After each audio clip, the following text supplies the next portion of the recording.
What's going on, guys? JSGC here, back again for another Manchester City video, where today I'm going to be doing my match review, match reaction and match analysis of Manchester City's 2-1 victory away from home against AFC Bournemouth in the FA Cup quarter-final, a victory that sends Manchester City through to the FA Cup semi-final, and a brilliant day out at Wembley awaits for Manchester City. Back down to the Etihad South. So before I do crack on with this video, make sure, like always, if you are enjoying the content, do subscribe to my channel. It is free to subscribe. Social media links there in the description if you want to go and follow me on my Twitter, Instagram and TikTok. Email also in the description too if you want to hit me up for any sponsorship for any videos or any general business inquiries. Don't forget to leave a thumbs up on the video and do get your thoughts as well in the comments below. Do let me know what your thoughts are with Manchester City's performance. What are your thoughts on the lineup? What was your thoughts on Nico O'Reilly? Do let me know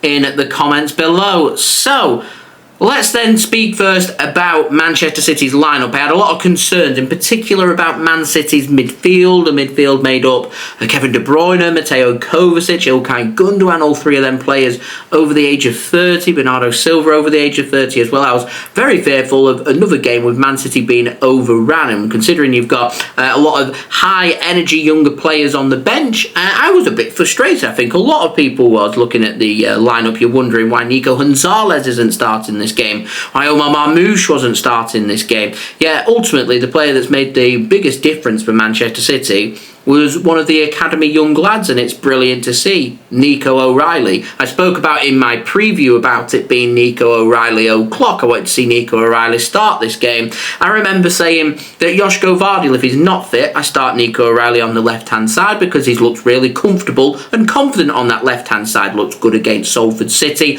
looked good against Plymouth, and here we are playing a Premier League team away from home against Bournemouth, and Nico O'Reilly in that second half looking as cool and as calm and as collective as what we've seen from him, and I'm really excited for what the future does hold. And I think Manchester City and Pep Guardiola need to be doing a lot more to ensure that these high quality young players that we've got available at our disposal are getting more minutes and more starts. Nico O'Reilly's put in a man of the match performance in this game in one half of football. He deserves to be the first name on that team sheet against Leicester City on Wednesday. I'm going to be furious if I don't see Nico O'Reilly starting that game against Leicester on Wednesday. He can't do any more to be getting their minutes, and I feel like we're getting to a point where these young players, they're tried and tested, and it's time to start to trust these players to not only be getting some minutes here and there, but to ensuring that these players are getting regular starts as well. And I do feel like for the remainder of the season that Nico O'Reilly's got to be in and around that first team squad, and we've got to be finding a way to get him involved, whether that be playing in defence, in midfield. I reckon he could even do a job going forward in attack as well, because he's physical, he's adaptable, he's got a good ball on him, you know, a couple of assists today. He knows what he's doing. He's a real danger in front of goal. He's a real danger in trying to create and make things happen. And to me, today firmly belongs to Nico O'Reilly, who should be taking a bow. And I'm hoping that, and I'm sure the City players will be making a big deal about how special that second half was from Nico O'Reilly. Nico O'Reilly was the difference between Man City getting to the quarter-final from the 5th round against Plymouth, and Nico O'Reilly's the difference between Manchester City making it from the quarter-final to the semi-final. Not only does he deserve to be starting against Leicester, if he's fit and ready to go, he deserves to be starting the semi-final that we have against Nottingham Forest in the FA Cup. Nico O'Reilly is a player that needs to be handled and managed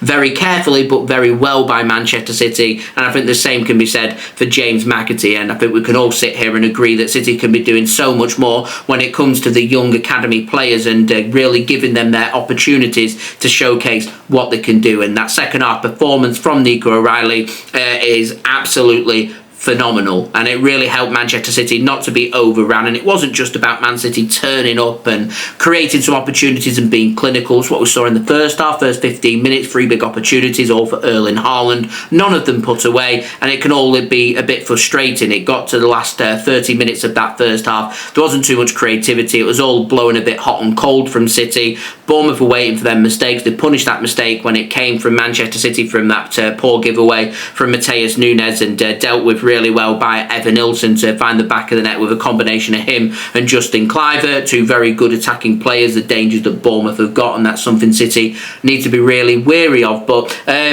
yeah, I was concerned about the lack of energy and lack of pace, but I thought for this game it suited City really well, so I thought it was a bit of genius work from Pep Guardiola to see that actually Bournemouth are looking a bit tired. I feel like the season, for how well it's been for them, is just starting to catch up with them. And if you're going to trust the players of Kovacic and Gundogan's quality to not be overran, then you can go with these players, because when it comes to distribution, they've still got it. And Gundogan showed that. Kovacic showed that today. Bernardo Silva, I thought, was outstanding for Manchester City. So you just got to find the right time for when these players can start. I was just a bit worried about the runners that Bournemouth have got, but that energy just didn't really come. And I'm just wondering, with Bournemouth going ahead, everything, all the momentum was turning with them after Manchester City dominated that first 20 minutes. Erling Haaland missing a big opportunity with the header going wide. Should have found the target, maybe should have found the back of the net. The handball that came in from Bournemouth, a good bit of work from Manchester City just to chip the ball up onto the arm, with the arm sticking out away from the body. A handball is going to be given. A real poor penalty from Erling Haaland. He needs to be doing more, working on his penalty technique. Just hitting and hoping with his left foot, hoping that going low with power isn't going to be good enough to beat some goalkeepers that guess the right way. They're probably going to save it. He's got, for a player as good as Erling Haaland, he's got to work on his penalty technique, as far as I'm concerned. If not, I feel like City should be looking elsewhere in their squad to find a player, because I'm sat thinking to myself, we were winning penalties and you got opportunity to go ahead in a difficult away game against Bournemouth, and you got an opportunity from the penalty spot to go ahead. You've got to score them opportunities. And Erling Haaland does have a habit of missing some penalties. He's not a perfect penalty taker. And we've gone from having the likes of Mario Balotelli and Yaya Toure, tremendous technique penalty takers, wouldn't miss for Manchester City, to having Erling Haaland. It reminds me a bit, I love him to bits, Haaland. I love Sergio Aguero to bits. I thought his penalty techniques were a bit suspect as well. And just because you lead the City line doesn't mean it automatically makes you the Manchester City penalty taker. So if Haaland's not going to work on his technique, I think City need to be working a bit harder about ensuring that when we do get given big opportunities from the spot, we're making sure that at the very least 90% of these penalties are going away. Erling Haaland's ratios are like 70-80% so far this season from the spot. It could be quite problematic. And of course, Erling Haaland missing that one-on-one as well. Could have had a hat-trick. Could have been done and dusted. We could have been booking our Wembley hotels much sooner than what we were. And then, of course, Bournemouth, with their first opportunity, putting it in the back of the net and going in at half-time 1-0 ahead, was all frustrated. So, a brilliant response second half. Genius bit to chuck Nico O'Reilly on.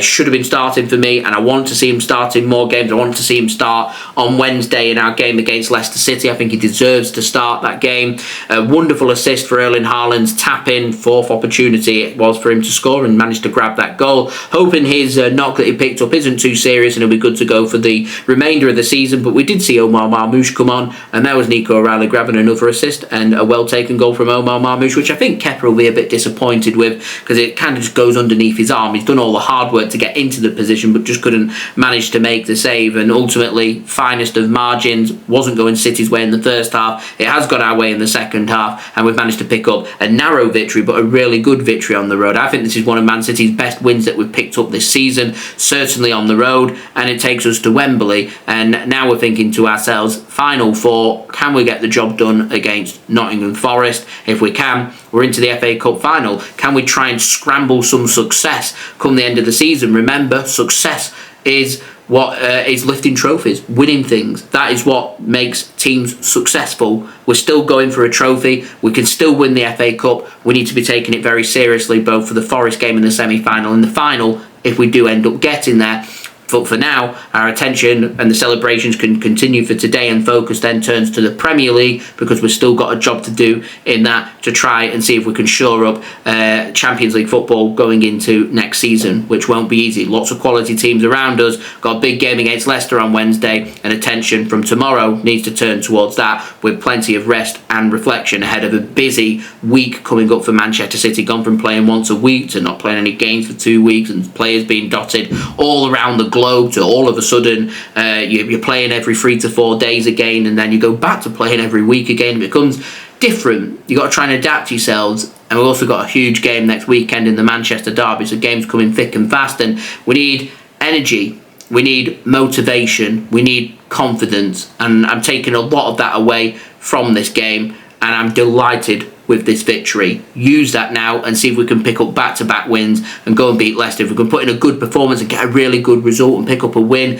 then I'll be delighted. A clean sheet wouldn't go amiss, a few goals here and there wouldn't go amiss, and see if we can just start to see if we can scramble some success, because I always like to think positive. We beat Leicester and we beat United next weekend. All of a sudden, we're thinking we're not looking too bad about making Champions League football for next season, and also into a cup semi-final, where I'm looking at the other teams, you know, Crystal Palace taking on Villa, Forest taking on City. I'm thinking to myself, well, Man City are the team that are firm favourites. We've managed to get to a position now where we've got everybody on that massive Wembley pitch. It becomes very difficult. Forest want to go with a low block, they want to play defensive football, and a big Wembley pitch can get very tiring. So if City can manage that game and grab the first goal, I'd expect Man City to go on and win that game. I look at Crystal Palace and Villa. What's going to happen in that game? Should be a really good game as well. Both sides capable of causing Manchester City a lot of problems. We've still got to play Crystal Palace, and we've still got to play Aston Villa this season as well. So we'll see. I think this result and Aston Villa's win against Preston earlier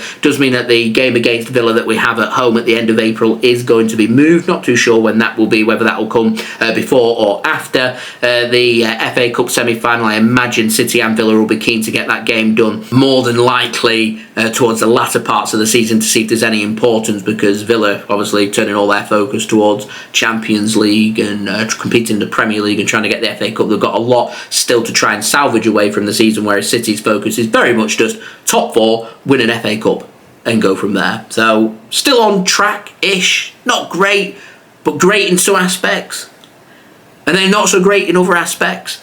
Plenty of things to ponder and learn from. Maybe a bit of a tale of two halves.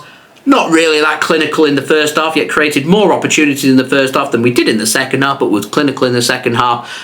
And we got the job done. And that's the most important thing when you're at the business end of the season, and something Man City are very good at this point in the season. You need the result. You need to get the job done. They get the job done. They come away and they move on to the next one.